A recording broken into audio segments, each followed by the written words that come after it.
waxay ahayd 19 Maarso sanadka 2012 markii diyaaradda Juba Airways ay noo ambabixisay magaalada Hargeysa ee Somaliland si loo soo badbaadiyo nolosha fanaanka caanka ah Jim Sheikh Muumin.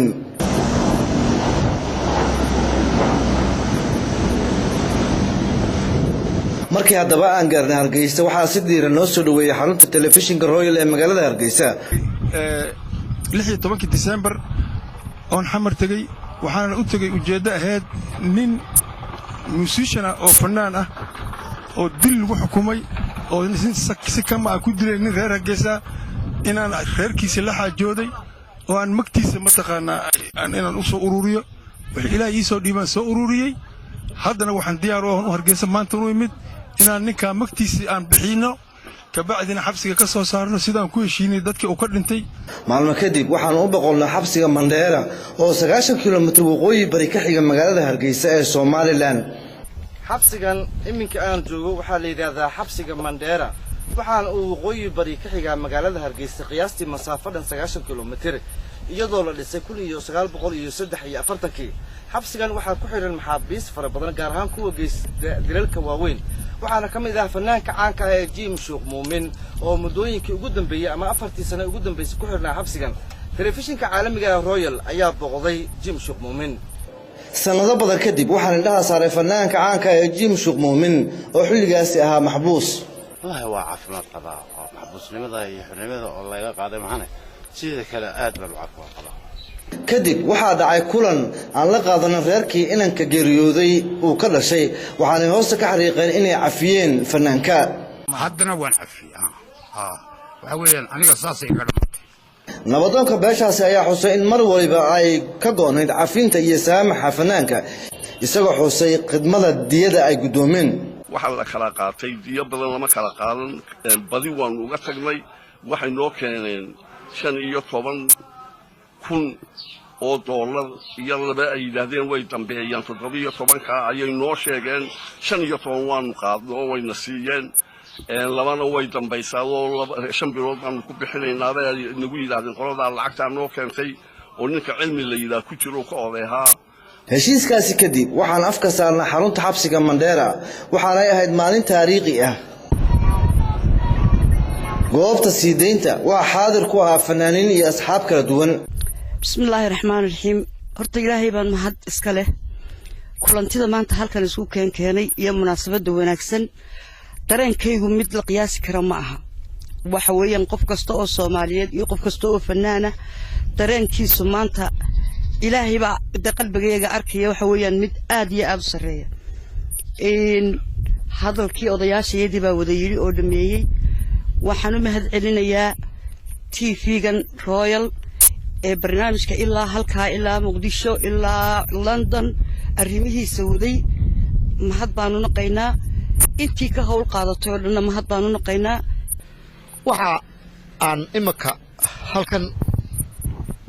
aniga xusuus weyn ah halkan dadka fadhiya waa fanaaniintuna Soomaalidu way fara badan tahay beelo badan bay leedahay waxaan raahday deegaan badan bay leedahay annagu waxaan nahday bahda fanaaniinta la yiraahdo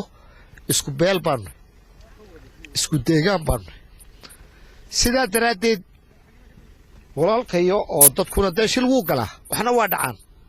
laakiin walaalkayo aanu maanta isagoo nool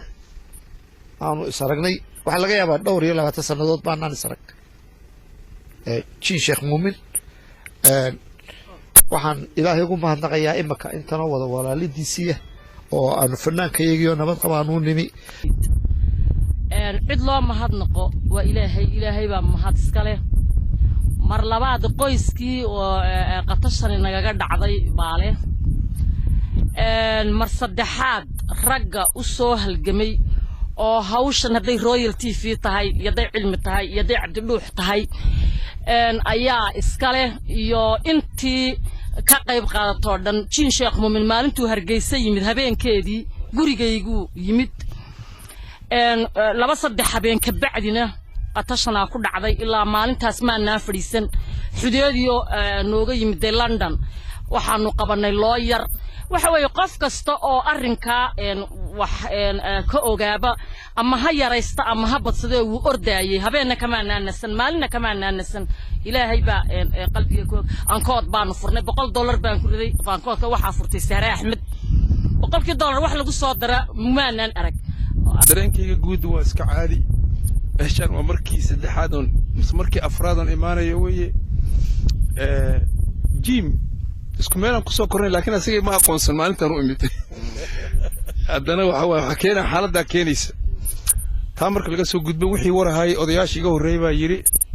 waxaan mar labaad dib ugu celinayaa waxa waaye intii ka qayb qaadatay intii gacanta ku haysay intii dhibku uu ka gaaray sida ay noola dhaqmeen reer Somaliland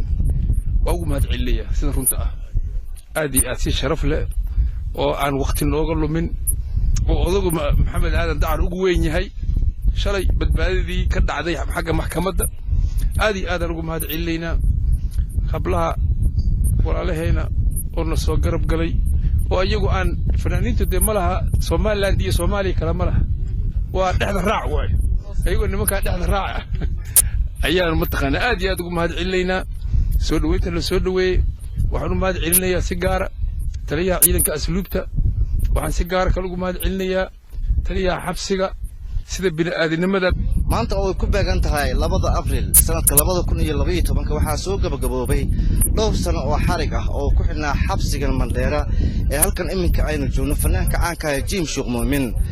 iyadoo Soomaaliyeed fara badan oo ku nool dibadda iyo gudaha intuba ay ka qayb qaateen sidii loo sii deyn lahaa fanaankan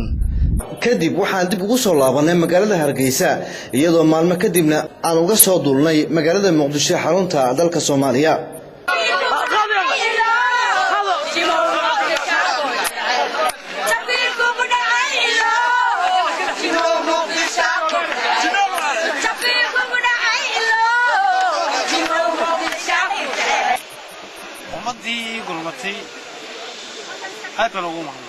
حسن علي محمد حسن آلي تلفزيون كرويال مقالة مقدشو